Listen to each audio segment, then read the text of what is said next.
문제 EAP네요. 네, 그냥 제 마지막으로 학생들 제 EAP 가면 얘기를 되게 많이 하고 그냥 제일 되게 중요하다고 강조를 제가 했던. 별표를 써놨어요. 강조를 해놨어요. EAP가 정말 정말 중요합니다. 똑같이 말했다시피 아까 말했다시피 카이트 시험이라고 불리고요. 이 카이트 시험이 유카스를 지원할 때 다른 대학에 이제 유카스를 지원하면 보통 컨디션이 오잖아요. 아카데미 몇 점, IELTS 몇 점 내라. 그때 IELTS 대신에 카이트 시험을 받아주는 곳들이 꽤 있어요. 저도 노팅엄이 카이트 받아줬고요. 그다음에 제가 듣기로 맨체스터도 받아줬다고 했고, 그러니까 제가 볼 때 카플란에 있는 재단들은 거의 다 받아주는 것 같고, 그다음 맨체스터까지도 받아줬다. 그렇기 때문에 꼭 IELTS를 안 받으셔도 뭐 나는 EAP를 하겠다 하시면 카이트를 잘 받으시는 것도 좋습니다. IELTS랑 굉장히 유사하고 아까 말씀드렸다시피 리딩이랑 리스닝, 라이팅, 스피킹 구성되고 리딩이랑 리스닝은 AI 채점으로 이루어지고요. 사실 리스닝이 조금 특이한 게 문제를 문제가 표시가 안 돼요. 문제도 들어야 돼요, 제가. 근데 리스닝은 좀 괜찮은 게 문제도 두 번 들을 수 있고 저희가 쓸 수 있는 펜도 주기 때문에 리스닝 문제를 들으면서 필기를 하고 이제 잘 모르겠으면 한 번 더 들을 수 있고 그래서 리스닝은 좀 점수가 괜찮게 나오는 편입니다. 그다음에 리딩은 제 체감으로는 IELTS보다 좀 더 어려웠던 것 같아요. 리딩 자체가 조금 더 어려웠는데 점수는 그래서 그런지 좀 더 잘 나오더라고요. 제가 볼 때 AI 채점이다 보니까 좀 정확하게 나오는 것 같긴 해요. 좀 문제가 어려워도 좀 그런 난이도를 좀 자기가 구성을 해서 주기 때문에 저는 IELTS보다 잘 나왔는데 이제 보통 다들 IELTS보다 0.5 정도는 좀 잘 나온다라고 얘기를 하더라고요. 그다음에 라이팅 같은 경우도 IELTS 태스크 2와 동일한 문제가 나오는데 얘는 주제가 반복돼요. 그러니까 첫 번째 시험을 봤, 첫 번째 시험을 볼 때 이게 컴퓨터로 나오다 보니까 개개인마다 굉장히 다른 주제를 주잖아요. 근데 이 주제가 돌려 쓰는 것 같아요. 그래서 내가 중간고사 때 4월에 뭐 EAP 주제를 이런 걸로 봤어. 근데 기말고사 때 보면 딴 애가 이걸 푸는 경우도 나와요. 그렇기 때문에 주제를 공유하시는 것도 방법이에요. 한번 시험을 보고 와서 너 주제 뭐 나왔어? 이런 식으로 해서 주제를 쭉 적어놓고 그 다음에 만약 내가 통과를 못할 것 같으면 그거에 대한 모범 답안을 다 적어놔서 외우는 것도 방법이에요. 그런 식으로. 문제가 많이 반복되더라고요. 그다음에 시간도 굉장히 많이 주고 85분. 그다음에 보통은 250 단어라고 하는데 EAP 선생님 말로는 300 단어 이상 써야 점수가 잘 나온다라고 하셔서 저는 300 단어 이상 썼고요. 근데 IELTS랑 조금 구조가 다른 게 IELTS는 서론, 본론 1, 본론 2 결론하면서 본론 1, 2에다가 이제 서포팅 아이디어를 두 개씩 넣잖아요. 근데 얘의 이 EAP의 경우에는 서론하고 서론에 맞는 본론원 내 주장에 관한 이유를 하나 쓰고 그다음에 거기에 대한 반박 의견 쓰고 세 번째 패러그래프로 재반박 쓰고 그 다음에 결론 이렇게 써야 잘 나온다고 하더라고요. 그래서 IELTS랑 조금 다르긴 한데 그렇게 쓰니까 저는 점수가 제일 잘 나왔었습니다. 이 구조는 이제 EAP 선생님들이 강조하시는 구조예요. 그다음에 스피킹은 IELTS랑 동일하게 구성이 되고요. 이제 파트 1부터 파트 4까지 똑같이 뭐 파트 2에 1분 시간 주고 2분 말하는 것까지 그런 것까지 다 똑같고요. 대신에 제가 좀 느끼기로는 스피킹은 IELTS보다 좀 더 쉬웠던 것 같아요. 왜냐하면 선생님들이 일단 우리가 보던 선생님들이니까 굉장히 친숙하고 그래서 굉장히 잘 대해주죠. 분위기가 무겁지 않기 때문에 말도 훨씬 잘 나오고요. EAP는 약대 기준으로 오버롤 70%, 이치 65%를 요구하는데 EAP가 또 괜찮은 게 내가 중간고사 때 봤던 점수랑 기말고사 때 봤던 점수를 조합할 수 있어요. 그러니까 IELTS는 한 번에 봐야 되잖아요. 근데 음, EAP 같은 경우는 내가 만약에 중간고사 때 첫 번째 EAP 때 리딩이랑 리스닝은 잘 봤어. 뭐 70씩 받았어. 그러면 그 점수 떼고 그다음에 근데 기말고사 때 그러면 나는 라이팅이랑 스피킹만 시험을 봐도 되는 거예요. 어, 내가 만약 못 맞췄으면 이런 식으로 조합을 할 수가 음, 있습니다. 음, 음, 그래서 IELTS보다 EAP를 듣는 게 더 쉬울 수도 있어요. 음, 이제 성적이 나오는 과정이 조금 스트레스긴 하지만 음, 잘 나오는 성적만 골라서 이제 할 수 있기 때문에 훨씬 더 나을 수 있다는 점. 그리고 그 다섯 번째 재시험이 가능한데 보통은 이제 기본적으로 두 번을 주거든요. 중간고사 한 번, 기말고사 한 번. 근데 이제 애들을 카플란 파운데이션의 목적은 애들을 대학으로 진학시키는 거기 때문에 약간 조금씩 부족하면 계속해서 재시험 기회를 계속해서 줘요. 방학이 이제 끝날 때가 다가오면 뭐 일주일 만에 또 다시 보라 그러고 뭐 3일 뒤에도 다시 보라 그러고 이런 식으로 기회를 좀 많이 제공하는 편이기 때문에 뭐 재시험까지는 내가 뭐 정말 EAP를 못해서 막 떨어지겠다라고 막 엄청 조마조마하거나 스트레스를 받으시진 않아도 괜찮을 것 음. 같습니다. 아, 이게 굉장히 큰 위안이 되겠네요. 네. 음, 그리고 점수를 조합할 수 있다는 게 가장 큰 메리트예요. 네. 지금 빨간색으로 매우 중요라고 했는데 왜 네. 해놨어요? 제가 아까도 말씀드렸다시피 정말 EAP는 하루 만에 성적이 느는 과목이 아니기 때문에 꾸준히 공부를 해야 되고, 내가 딱 처음 시험을 봤는데, 내가 통과 못할 것 같아. 이렇게 이 생각이 들면 늦은 거예요.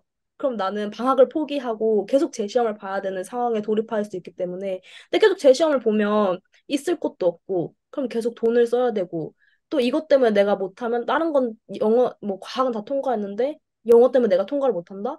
사실 있을 수가 없는 일이잖아요. 그래서 뭐 런던 가서 IELTS를 다시 보기도 하고, 뭐 PT를 보기도 하고, 이런 과정들이 굉장히 스트레스를 유발하기 때문에 그냥 애초에 첫 번째 통과를 열심히 공부해서 1텀을 가시는 분들은 이제 9월부터 12월까지 열심히 공부해서 4월에 나는 딱 통과를 하겠다. 이 마음을 먹으시는 게 가장 중요하고요. 2텀을 하시는 6월에 끝나시는 분들은 조금 제 시험을 봐도 그분들은 좀 시간적으로 여유가 있으니까 그래도 들어가시자마자 좀 영어를 손에서 놓지 말고 계속 공부를 하시라는 의미입니다. 영어가 안 늘어요, 생각보다 가면.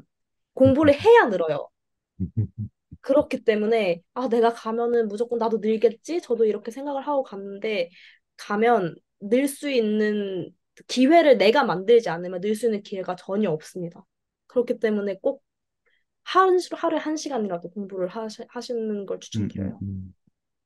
사실 지금 EAP 이 과목을 좀 빨리 그죠? 영어 점수가 있어가지고 이 과목을 빨리 그죠? 끝내놓는다라고 하면 그 앞으로 있을 통계라든지 화학하고 생물 시험 그죠? 보고서도 내야 되고 뭐 이러잖아요. 왜 이런 것들을 좀 그죠? 시간적 여유가 있는 거고 그렇죠. 그다음에 사실 어제 들었던 분들은 이 어제 들었던 학생 세미나가 1시간 반이 넘어버렸거든요.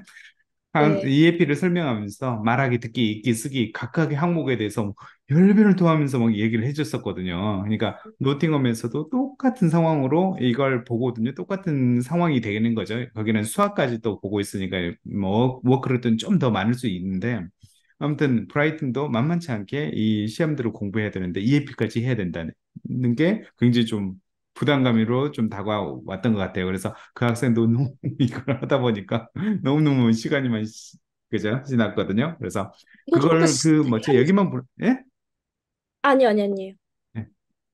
그래서 이 부분은 좀 그죠? 그다음에 그저 파운데이션 하기 전에 미리 IELTS 7.0을 받으면 너무너무 좋겠죠. 하지만 사실 7.0이 좀 쉬운 점수는 좀 아니긴 하거든요. 그리고 학원을 계속 다니고 내가 공부를 한다고 7.0이 그냥 그죠? 채워지는 건 아니니까. 하지만 지금 고등학교 2학년이라든지 1학년 다니고 있는 학생들한테는 조금 좋은 그 좀 메시지를 주는 것 같고요. 그다음에 이제 영국에 파운데이션 도착을 했을 때 어떤 방식으로 내가 공부를 할 건지 왜 이런 거에 따라서 그래도 조금 좌우는 좀 되니까 예를 들면 리스닝 같은 경우는 확실히 한국에 있는 것보다 훨씬 더 상승하게 돼 있거든요. 수업만 참여를 하더라도. 그리고 맞아요. 말하는 거 이것은 사실은 그쪽에서 직접 말하지 않으면 안 돼요. 그러니까 질문을 한다든지 왜 친구들하고 같이 얘기한다든지 그리고 평소에 누군가 얘기를 할 수 있는 한다 뭐 이렇게 얘기하는 거 좋아한다 뭐 그저 음, 내가 본 거 들었던 거 생각했던 걸 좀 표현을 좀 잘한다 좀 이렇게 옆에 사람들하고 한다라고 하면 여기 이런 사람들은 스피킹을 잘할 수 있는 왜 그런 기본은 좀 된 거거든요. 그래서 영어를 영어로만 바꾸는 거니까 이렇게 하시면 될 것 같고. 그죠? 그다음에 맞아요. 무엇보다도 지금 들었으면 아실 거예요. 지금 이 학생이 계속 얘기하는데 제 시험을 보게 해주고 그다음에 또 보게 해주고 왜 이렇게 하고 있거든요. 학교에서. 그러니까 이 파운데이션은 물론 이걸 좀 해야 그죠? 뭐 브라이튼 대학교 입학을 한다 뭐 이런 것도 있지만 이걸 떨어뜨리기 위해서 한다기보다도 이렇게 그죠? 트레이닝을 시켜서 그 점수에 도달하도록 한다는 의미가 좀 강한 것처럼 들려요. 그러니까 떨어진 사람들이 거의 여기는 많이 없거든요. 하지만 음. 지금 이런 걸 해놓지는 않고 아이엘츠를 이 정도 레벨까지 하지 않으면 약대에서 버텨내기 좀 쉽지 않으니까 네, 이렇게 하는 거거든요. 그래서 그런 좀 차이를 좀 느끼시면 될 것 같고 혹시 이거 과정을 하면서 약대에 떨어진 사람들은 어느 정도 돼요? 어, 음, 저희 기수 중에는 약대 떨어진 사람 거의 한 명도 없는 것 같고요. 음, 어, 작년에 한 명을 봤습니다. 음, 작년에 파운데이션 하던 분이 한 분 떨어지셨다는 걸 제가 직접 어떻게 연이 닿아서 얘기를 하다가 들었는데 그분이 왜 떨어지셨는지는 저는 아직 잘 몰라요. 아직 음. 잘 모르겠는데 좀 그분은 다른 의아하긴 하거든요. 전공을 하고 있다고 하고 영어도 잘 하는 분이라고 그러지 않았었나요? 네네네. 그분은 유학을 옛날에 갔다 와서 영어는 잘하시는데 뭐 성적이 안 영어를 됐을 수도 있을 것 같은데. 그쵸. 성적이 안 됐을 수도 있는데 조금 의아한 거는 이제 음, 저희 기수 중에 이제 한 친구는 이제 화학이랑 이런 거 너무 점수가 안 나와서 사실은 약대를 포기를 하고 다른 대학교를 지원한 상황이었는데 이제 막판에 브라이튼에서 전화가 와서 조금 모자라도 약대 합격 허가를 줬더라고요, 그 친구는. 음. 그래서 저는 정확하게 그 친구가 얼마나 모자란지는 모르는데 모자란데도 합격을 준 걸 보니까 그, 그 떨어지는 애들이 거의 없는 것 같은데 그분은 어디서 뭐가 삐끗하셨을까 좀 궁금하기는 해요. 그렇죠. 근데 그렇죠. 저희 기수 중에 한 10명 정도 약대 파운데이션 했는데 떨어지는 사람 한 명도 없었습니다. 예, 예. 이거 듣고 계시는 분들은 분위기를 좀 충분히 이해를 하셨을 것 같다는 생각이 좀 들어요. 뭐 이럴 수는 없거든요. 뭐, 많은 학교들에서 약대를 제공하는 데에서, 떨어졌는데 다시 붙고, 왜, 물론 그런 한두 명이 있을 수는 있거든요. 하지만 음. 대부분 사람들이 붙은데 어쩌다 한 명 떨어지고, 왜, 이런 파운데이션을 많이 못 보셨을 거예요. 하지만 브라이튼이, 그다음에 특히 카플란이 왜 이런 성격을 가지고 있는 그런 제도를 가지고 있다라고 생각을 하시면 될 것 같아요. 그리고 가장 중요한 거는 출석률이 또 굉장히 중요해요. 음. 출석률이 중요한 게 왜 그러냐면 저희가 추측했던 그 이유가 그 친구가 굉장히 성실하게 출석을 잘했어요.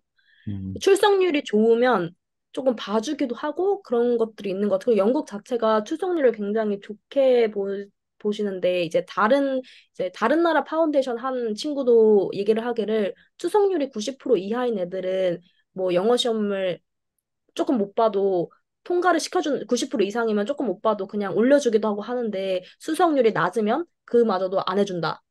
그다음에 또 저희가 나중에 장학금을 받을 때 뭐 출석률 90% 이상, 뭐 오버를 70 이상이면 다 지원을 할 수 있지만 그 장학금을 받는 인원도 한정이 되어 있잖아요. 그러면 출석률로 자릅니다. 그렇기 때문에 출석률이 굉장히 중요해요. 저는 음, 음, 출석을 좀 잘 하시라고 말씀드리고 싶어요. 모든 알겠습니다. 것 면에서 이점입니다. 그렇죠, 그렇죠. 어쩔 수 없이 사람들이 하는 거기 때문에, 그죠? 사람들의 영향이 좀, 그죠? 갈 수밖에 없거든요. 그다음에 브라이트는 딱 그 정해진 인원만 뽑고 그 인원을 보내기 때문에 좀, 그죠? 이미 뽑았던 학생들한테는 자리가 좀 있는 거거든요. 그러니까 음. 입학을 시켜줄 여지가 있으니까. 하지만 내 게으름이라든지 나의 실수로, 그죠? 왜 이런 기회를 날려버리지는 않길 좀 부탁드리고요.